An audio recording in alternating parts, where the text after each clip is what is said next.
everyone, Random Randy here. This is Yarn Talk episode 23. My kids are awake, so it's entirely possible that you are going to hear a lot of noise in the background. Oh, and the kitty's coming to join us too. Hi, Nurgle. So anyway, it has been 2 weeks since I posted my last Yarn Talk video. Well, almost 2 weeks. I think it's been a few days shy of that, but I have slightly altered the setup of some things in the craft room, so hopefully I will have better angles to show you, and hopefully we'll be able to do fun things like crafting tutorials.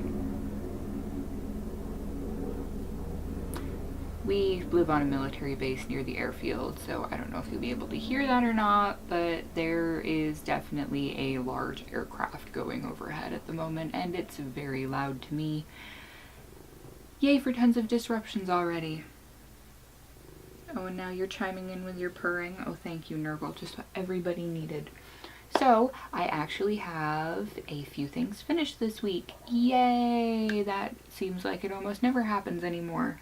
I also have a few new things I'm working on and a few things that are currently at rest because I haven't touched them in what feels like forever.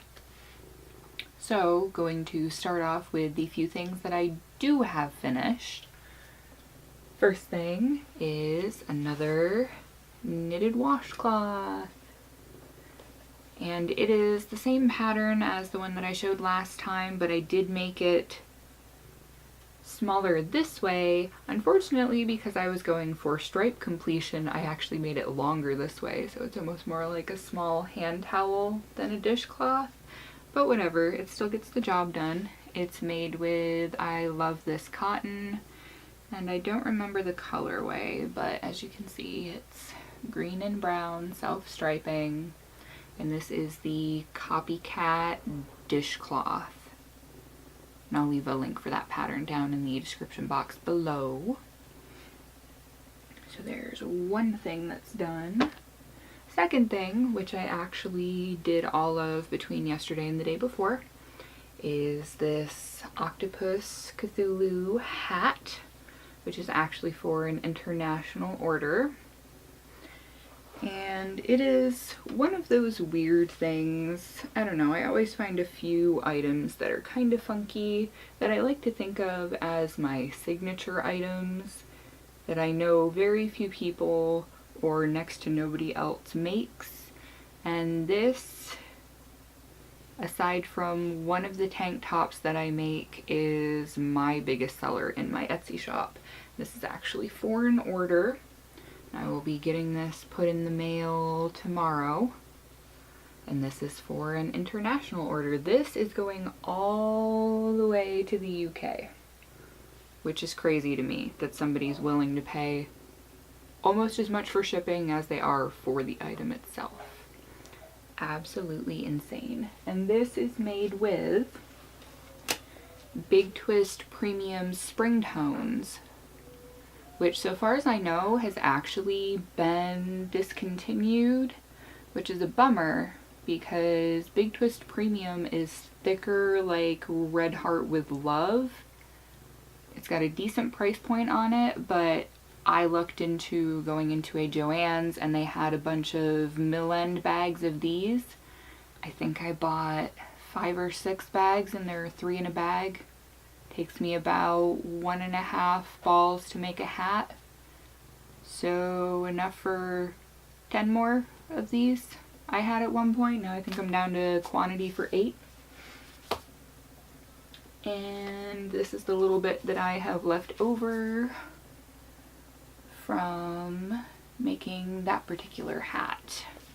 But they all have the X's through the barcodes because they're not something that they put out on the regular shelf anymore, I guess. Which is a bummer. I really like that. You can't find these shades of green mixed with something that's not a blue. You can find a lot with the green and blue, but not the green and yellow, and I just really like the way that it looks. This is Cthulhu inspired. Cthulhu is a character from H.P. Lovecraft fiction. If you ask anybody about H.P. Lovecraft, most people are gonna recognize Cthulhu, even if they don't know that's where it came from. Kind of a creepy, weird thing. Oh well. The other thing that I have finished, I'm actually going to adjust the camera and zoom out so that I can show you how it ended up looking. This is the Divisadero top from the crochet book that I was showing off, that I was working on last week. Let me see if I can turn it a little bit so you can see it better. This is not at all what it is supposed to be. Somehow, when I was putting it together, this is how it ended up looking. Just to let you know how terribly I messed this up, even though I still made it work. This top is supposed to be asymmetrical from front to back, not side to side. So somewhere in my stitch count, as I was making it, I totally got it wrong. But I made it work. I actually made this to fit me, which it will fit me. This mannequin, even though it's supposed to be the same size as me, is not. So I'm gonna squeeze it here so you can see what it looks like on a person. But I actually had to, and I checked my row count, and my row count is dead on. So I don't know if I have an exceptionally long torso or what the hell's going on, but it's definitely not the way that it's supposed to be. So I had to add on a lot to it. The pattern brought it from this row here of the olive green up to this row here of the forest sage green. So I made it and I put it on and went, holy crap, there's no way that's gonna fit because it's way down here almost level with my nipples. That's not cool. I was planning to wear something under it anyway, but that's just way too far down. So what I did was I went through, and instead of just starting the edging here, which you can see is the same color as this, I went through and did a decrease at the beginning of the row, did a decrease in the middle, and one at the edge. Then I slipped to the next row up, turned it, and went back across doing another decrease and a decrease over here. Then I went up and around to do the border all the way around the back and to here. And then I actually, because this was hugely even more gappy than I'm comfortable with, I actually did the same thing with the armholes here.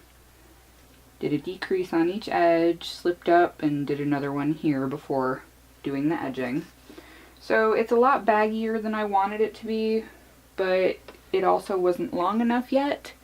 So I actually went down here and added a row of double crochet. Then I did a row where I did one double crochet, chain one to make this sort of open, almost lacy bit. And then for the final row, I just did a row of treble crochet because doing a row all the way around took forever and I wanted to get it longer as quickly as possible. So even though I'm wearing a baggy shirt, I will show you kind of what it looks like on me, if you can visualize with the gray shirt underneath it. So I think, yeah, that's about right. So here's how it looks on me, and like I said, it's a lot more shapeless than I would like it to be. But as far as something that I can just wear around the house, it would totally work. And I like that it does come all the way down and just covers my butt. So for being my first full-length garment, I suppose it worked okay. I don't know if I'm going to keep it or if I'm going to try to sell it. I am not sure yet. Could go either way on that. So that is everything that I have finished for these past 2 weeks, which is sadly not very much, but I have a few things I have been working on and have been making progress on. So I'm going to start with my second sock. I finally turned the heel on this thing. Yay, sock! So this is the Rose City Roller sock to go with this guy right here, which is made with yarn that I dyed myself. And I am almost done with the decrease rows for the instep, so I'm almost to the foot part where it's just stockinette in the round until it's down to just before my toes. Then do the final decreases and Kitchener stitch it together and good to go. So I did make some progress on that. It's not done like I wanted it to be, but I've had really crampy hands for the past week and just got caught up in doing other things. So one of the other things that I started is something that I'm considering doing a tutorial for. And this doesn't look like much right now. You can even see it with the way the lighting is in here today. It's kind of funky. But this is an asymmetrically striped, it's going to be a tube top that will be reversible in that you can wear it with the lacing in the front or with the lacing in the back. So once I get this done and I have it all written down, I'm probably going to make a tutorial for it. It's really pretty simple. And any of you who are seasoned crocheters, if I make a tutorial and you watch it, you'll probably have an aha moment and say, wow, that's really easy. I could have done that all on my own. But I think that the end result comes out pretty cool, so hopefully it's something that people will enjoy. Oh, what's the other thing? 2 other things. Alright, so this, right now, is just a couple rows away from being done. Mind you, the yarn on this is hideous, and that's totally okay because it is for my cat. He has been hanging out with me in the craft room a lot lately, and this is just something for him to curl up in because he keeps trying to find a place to be that's usually my lap. So it is just made almost like a giant hat. I just did increases like you would for a flat circle until I got to a certain point. Then I did a few decreases, and now I'm just going back and forth on part of it. So this is going to be the entrance to it. I'm pretty much just using up all of my scrap and really unattractive colored bulky yarn that I have. This is the last ball of it, so I'm just gonna go with this in rows until I can't make any more, and then whatever I have for scrap, I'll have to figure out something else to do. But I'm going to keep going with the rows that are this length, and once I'm done I'm going to fold it in half so it will be reinforced enough to completely stand on its own. And there are a bunch of different shades here. There's the beige with the brown and black, there's a more tan with brown, there's this really funky red, green, brassy, bronze, brown, funky orange color. But I think that'll be good for him because I don't really think it's going to get much hotter here for the summer. I know people are saying, oh, it always gets hotter in August. Yeah, we had weather in the 90s for maybe a week in August last year, so I know that the cooler weather is coming and it'll give the kitty somewhere comfortable to curl up that he knows is his space, so he doesn't have to get in trouble for jumping all over everything else trying to find a spot to settle down. And the last thing that I just started a couple days ago on a whim that I'm working on, this is going to be a little drawstring bag that's just going to have a round bottom, and I'm making it the right size to carry my Kindle and my wallet and my phone, and possibly a diaper if I want to stuff a diaper in there. But I am just using Red Heart Americana and an H hook. I'm just doing a flat circle increases until I get to the size that I want it to be widthwise. And then I'm just gonna keep going in rows straight up until it's the size I want it to be, and make a string to go through it, and we'll be good to go. I've mostly been trying to just come up with things that will eat yarn lately. Mostly the older yarn that I have in my stash. I know the Americana is kind of new, but I have a lot of yarn that I've had for forever. And I feel like I need to start working chronologically from the beginning of my yarn acquisitions to be able to really start clearing stuff out and get it gone. So there is that. That is the last thing I am actively working on. I have a giant pile of things to frog to reclaim the yarn from. I am still working on the patriotic blanket, and I really need to work on the blanket for my son. Maybe if I buckle down on those two things, I can actually have Killian's big blanket done by the time fall and cool weather hits. Maybe. I don't know, that feels like a lofty goal at the moment.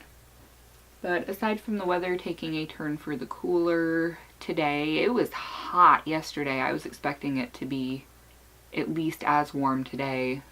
The sky has been threatening rain since the sun came up, so who knows if that's actually going to happen or not.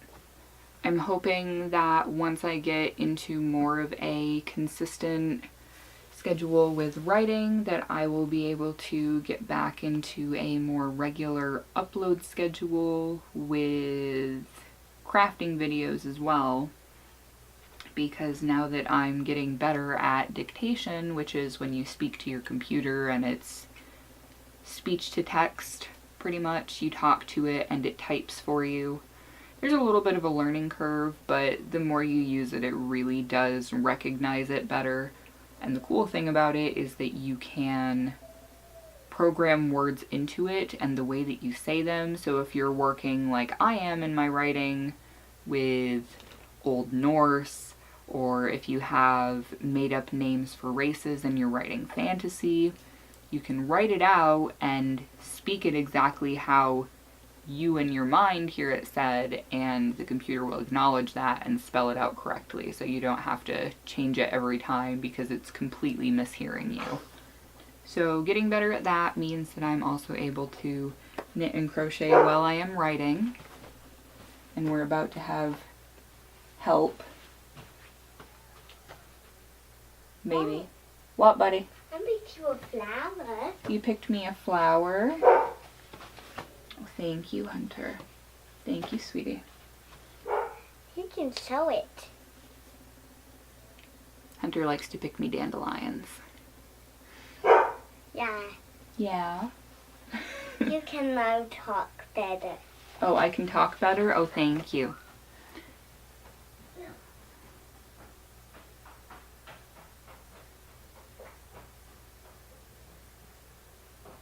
So, on that note, the dog is going nuts, the kids are getting antsy even though they've been really good about playing, and it's almost time for Killian to take a nap.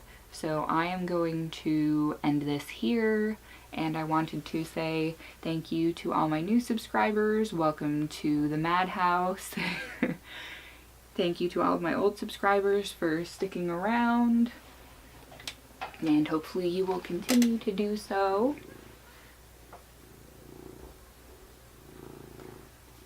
And I will catch you all next time. Take care of yourselves, everybody. Bye.